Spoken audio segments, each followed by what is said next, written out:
Berdasarkan data dari World Economic Forum tahun 2017 menyebutkan bahwa 620.000 ton sampah plastik telah mencemari perairan Indonesia yang disebabkan oleh pengelolaan sampah yang kurang tepat.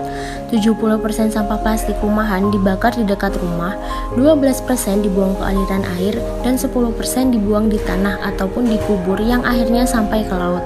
Data menunjukkan adanya kenaikan tajam hingga 70% dibandingkan sebelum pandemik, yaitu 23 ton per hari antara bulan Maret hingga Mei.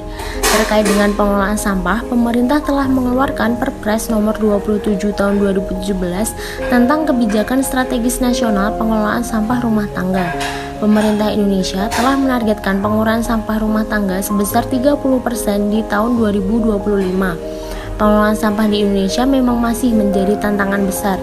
Sudah sepatutnya seluruh elemen masyarakat berkolaborasi untuk menjadi bagian dari solusi atas masalah tersebut.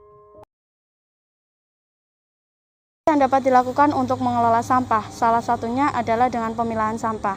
Dengan adanya pemilahan sampah, sampah dapat didaur ulang dengan mudah sesuai jenisnya. Untuk pembagian dan juga praktek dari pengelolaan sampah akan dilakukan oleh rekan saya. Sampah secara umum dibagi menjadi dua. Yang pertama ada sampah anorganik dan yang kedua ada sampah organik. Yang pertama sampah anorganik. Sampah anorganik terdiri dari bahan-bahan anorganik. Bahan-bahan anorganik contohnya seperti bahan logam, plastik, karet, dan kaleng. Dan yang saya pegang ini adalah sampah plastik. Bahan anorganik bersifat tidak mudah diuraikan oleh mikroorganisme tanah. Sehingga jika sampah anorganik dibuang secara sembarangan maka akan menyebabkan pencemaran tanah. Seperti ini cara yang tepat dalam pemisahan sampah. Jenis sampah yang kedua yaitu sampah organik. Sampah organik adalah sampah yang berasal dari bahan-bahan organik. Contoh sampah organik diantaranya yaitu sayur-sayuran, buah-buahan, dan sisa nasi atau bahan-bahan organik lainnya. Yang saya pegang ini adalah buah-buahan di mana sifatnya yaitu mudah busuk dan mudah sekali terurai. Begini cara praktek untuk memilah sampah yang benar.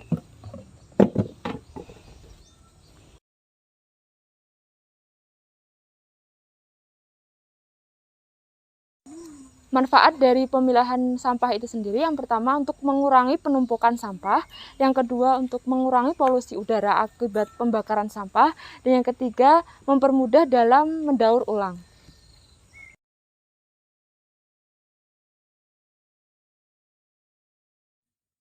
Di Desa Candirejo ini terdapat pusat pengolahan sampah yang dinamakan Bank Sampah.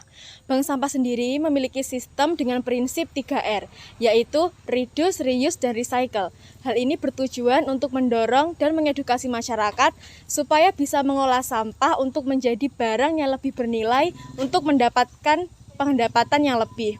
Bank sampah di desa ini terdapat di Dusun Krajan RT 3 RW 1 di Desa Candirejo.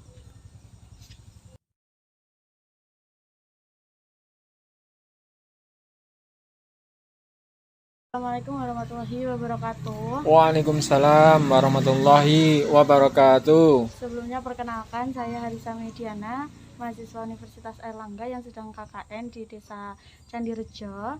Saya di sini bermaksud ingin tahu mengenai bank sampah yang dikelola oleh Bapak sendiri. Sebelumnya boleh Bapak perkenalkan diri? Baik, saya perkenalkan, nama saya Nanang Agus Wijianto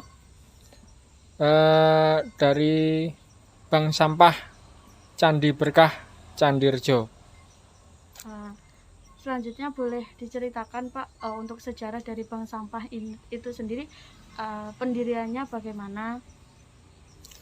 Untuk bank sampah itu berawal dari masukan beberapa warga yang mana pada saat itu banyak sampah di lingkungan warga yang tidak bisa mengelola. Akhirnya dari salah satu warga mengusulkan bagaimana seandainya diadakan bank sampah. Alhamdulillah terbentuklah bank sampah waktu itu, tapi belum ada izin. Namun alhamdulillah pada tanggal 8 tanggal 25 bulan 8 tahun 2021 kemarin pemerintah desa mengesahkan adanya bank sampah Candi Berkah yang ada di Candirejo. Oke, baik. Untuk selanjutnya, apakah bank sampah ini sudah diperkenalkan kepada masyarakat melalui sosialisasi secara resmi seperti itu, Pak? Untuk bank sampah sendiri, alhamdulillah sudah disosialisasikan kepada warga dan alhamdulillah banyak respon positif dari warga sekitar maupun dari warga yang lain. Nah, baik.